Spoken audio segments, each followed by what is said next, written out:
Bueno, buenas tardes a todos. Gracias por interesarse por este tema. Nos toca la parte compleja de armar una ponencia después del almuerzo. Estamos tranquilos, relajados, ¿sí? Y con los tiempos justos. Pero bueno, vamos a tratar de aprovecharlo lo más posible. Cuando hablamos del futuro del trabajo, ¿no? Teníamos como uno de los ejes temáticos para este congreso el futuro del trabajo, el trabajo del futuro. Uno se podría poner a pensar en varias cosas, ¿no? Podríamos pensar que en un futuro próximo vamos a tener este tipo de trabajadores, o nosotros vamos a ir migrando a este tipo de trabajo, ¿no? Un trabajo más automatizado, con muchos robots. Estuvimos viendo en muchas ponencias, y mucha gente se imagina el futuro como nosotros dependientes totalmente de la tecnología. Ahora, otra gente se puede imaginar el trabajo del futuro de esta forma, ¿no? No nosotros dependientes de la tecnología, sino nosotros por sobre la tecnología, utilizando toda la tecnología, las herramientas que nos da. Otros, como yo, por ejemplo, podríamos pensar que en el futuro del trabajo vamos a ser amigos de la tecnología, ¿sí?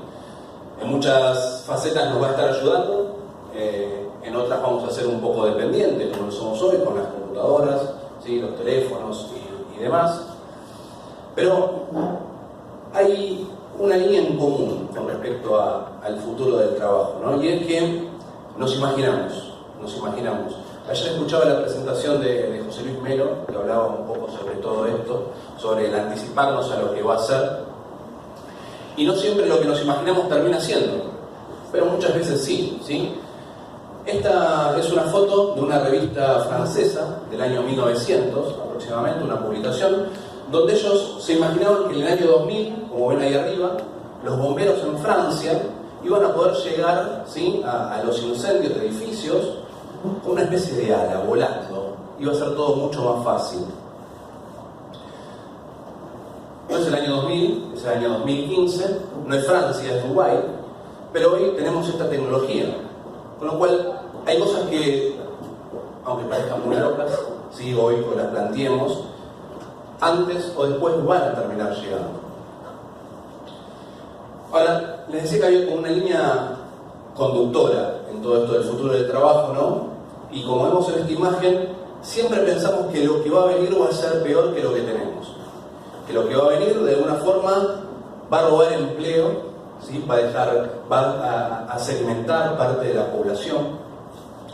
Lo creían hace muchos años, ¿sí? Antes de estar trabajando en agricultura, en el campo. Luego nos pasó con las máquinas, ahora nos está pasando a nosotros con los robots. Es un sentimiento que se va repitiendo en la sociedad, ¿sí? Entonces, ¿qué podemos decir del futuro del trabajo? ¿Hacia dónde avanzamos con el trabajo, ¿no? ¿Cómo, como ergónomos, podemos pensar nuestra forma de intervención en este trabajo del futuro, si a ciencia cierta no tenemos muy claro cómo es que va a ser? Hay una frase, ¿sí?, anónima, que dice que la docencia es la única profesión que crea todas las otras profesiones, a la cual adhiero totalmente, ¿sí? De alguna forma, los docentes desde el nivel inicial hasta el nivel superior, posgrado, como estuvimos escuchando hace un rato nomás, ¿sí?, en presentaciones, son aquellos que van a estar formando a todos esos futuros trabajadores. Ahora, por una parte, sí, dice José Manuel Esteves, por una parte la enseñanza puede vivirse con optimismo, ¿sí?, convertirse en una forma de autorrealización personal. Pero, por otra parte, ¿sí?, no es posible esconder la otra cara de la profesión docente, una profesión exigente, compleja, ingrata. ¿A qué voy con todo esto? Mafalda nos decía que educar, ¿sí?, es más difícil que enseñar, porque para enseñar usted precisa saber, todos podemos saber, pero para educar es necesario ser. Y acá es donde encontramos un gran problema, ¿sí?, en la profesión docente. Hace muchos años, en una jornada que tuvimos en la UNTREF, José Luis Melo exponía sobre también el futuro del trabajo y decía que desde la ergonomía sería muy bueno que nos empecemos a enfocar en la educación de los chicos, en aquellos futuros trabajadores. Bueno, hoy quiero presentarles una vuelta más a todo eso, y es cómo nos vamos a ocupar de los alumnos, de los chicos como futuros trabajadores, si aquellas personas que están encargadas de formarlo durante toda su vida no pueden vivenciar las ventajas que tiene la ergonomía en ellos mismos. ¿De qué forma ellos van a poder transmitir esto a esos futuros gerentes, a esos futuros presidentes, a esas personas que van a tener esa capacidad de decisión en el futuro de invertir o no en ergonomía? ¿Cómo le van a poder transmitir todo eso si ellos mismos no lo pueden ser parte, no lo pueden vivir? Este trabajo, así muy rápidamente, ¿sí? Recorre como dos áreas. Está relacionado con el trabajo de investigación que estoy haciendo para finalizar el magíster de ergonomía en la Universidad de Concepción. Y en primera instancia lo que presento acá es que no existen a nivel regional en Latinoamérica estudios científicos, investigaciones que trabajen con los riesgos que tienen los docentes en educación, pero desde un modo sistémico y abordando la ergonomía organizacional, ¿sí? Los pocos estudios que tenemos están relacionados con mobiliario, están relacionados con estrés, con burnout o con algunas características en particular, pero ninguno toma un enfoque sistémico al respecto. Ayer escucharon una ponencia a Javier desde Uruguay que estaba hablando que estaban con un trabajo de investigación muy fuerte al respecto, pero no está publicado todavía, ¿sí? Y en base a esta revisión bibliográfica podemos ver que no tenemos este abordaje acá en América Latina. Dos situaciones de la vida real de las maestras, ¿sí? O de las docentes. En este caso eran maestras mujeres, pero pueden ser hombres también. Y es en la planificación de su trabajo. ¿Dónde tienen que corregir? ¿Dónde planifican el trabajo? ¿Tienen ese tiempo en el colegio? ¿Lo tienen que hacer en la casa?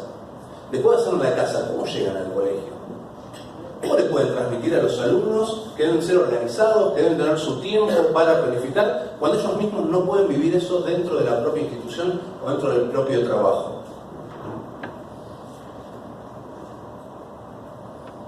La organización o el sistema educativo, por lo menos acá en Argentina, ¿sí?, se enfoca mucho en esto, en la inspección, en estar detrás del docente, en hacer algunas pruebas de rendimiento, ¿sí? Le va bien, le va mal, de acuerdo a cuántos egresados tuvo, la nota que tienen los chicos y demás, pero ¿cuánto se interesa en esa cabeza del docente realmente? ¿Sí? ¿Cuánto se interesa en saber si al docente le está pasando algo o de qué forma puede contribuir a mejorar todo eso? Burnout, uno de los casos que les decía, ¿sí?, es uno de los casos más estudiados, ¿sí?, junto con el uso excesivo de la voz en docencia. Pero nuevamente, todos los estudios que hay son estudios de por qué el docente llega a esto, y no hay trabajos que se dediquen a la aplicación de cómo podría ser el docente para no llegar, ¿sí? Hablamos siempre de datos estadísticos, como también escuché en otra ponencia. Hablamos de datos estadísticos, pero poco sobre la intervención en campo de todo esto. ¿Qué tienen en común estos sellos que ponemos acá? ¿Sí? Sello ISO, calidad ambiental de México, certificación de calidad turística, en este caso de Colombia. Son certificaciones. Ahora, hay certificación en industria, certificación en ambiente, certificación en turismo. ¿Por qué no hay certificaciones en el área de educación?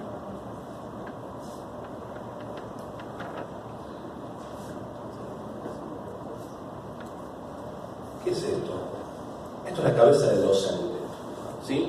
Ahora, ¿cuántas veces nos preguntamos si es posible que la cabeza del docente esté dentro de un sistema de trabajo, ¿sí?, dentro de un sistema productivo? ¿Por qué no vemos la docencia como un sistema productivo?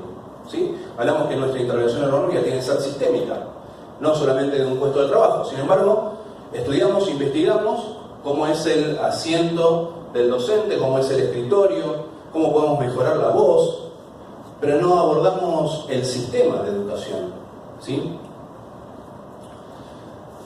Desde lejos no se ve mucho, pero les traje esto como un pequeño resumen de qué es lo que pasa, las claves de la educación en Finlandia, ¿sí? Uno de los sistemas más reconocidos que existe.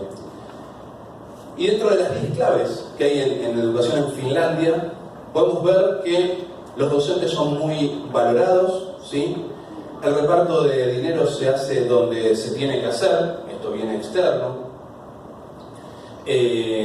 Los alumnos tienen tiempo para todo, no se los apremia, pero al mismo tiempo los docentes tienen tiempo para todo, ¿sí? Entonces, ¿qué vemos acá como una de las claves fundamentales en un sistema que ya está aprobado de educación, independientemente de que sea cultural o de otra cultura, ¿no? Que todo lo que pasa en la organización del trabajo va a ser fundamental para que repercuta en la vida docente. Esta es la pirámide de Maslow, muchos la deben conocer, ¿no? Donde estamos hablando o pensamos en encuestas de satisfacción laboral docente o si está autorrealizado y demás, y no vemos que existen aún un montón, ¿sí?, de necesidades, desde las fisiológicas, seguridad, afiliación dentro de la misma empresa, que no se le está brindando al docente.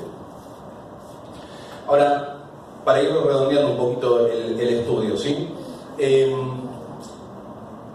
Uno de los casos más estudiados, así en forma particular del puesto docente, es el uso de la voz, o el excesivo uso de la voz.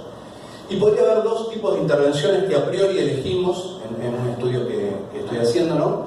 Que a priori podríamos decir son como antagónicas. Una muy fácil de utilizar o de implementar, que podría ser el uso de un parlante, ¿sí?, de un micrófono, para que el docente no sobrecargue la voz, y la insonorización del aula. Ahora, ¿qué pasa si estas medidas son tratadas o implementadas solamente como ideas desde el lado de la institución sin el acompañamiento nuestro?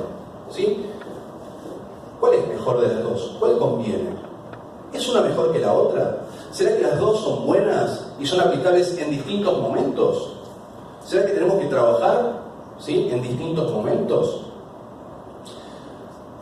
Particularidades de estas dos imágenes. Una es el Teatro Colón acá en Argentina, la otra es una escultura en Islandia.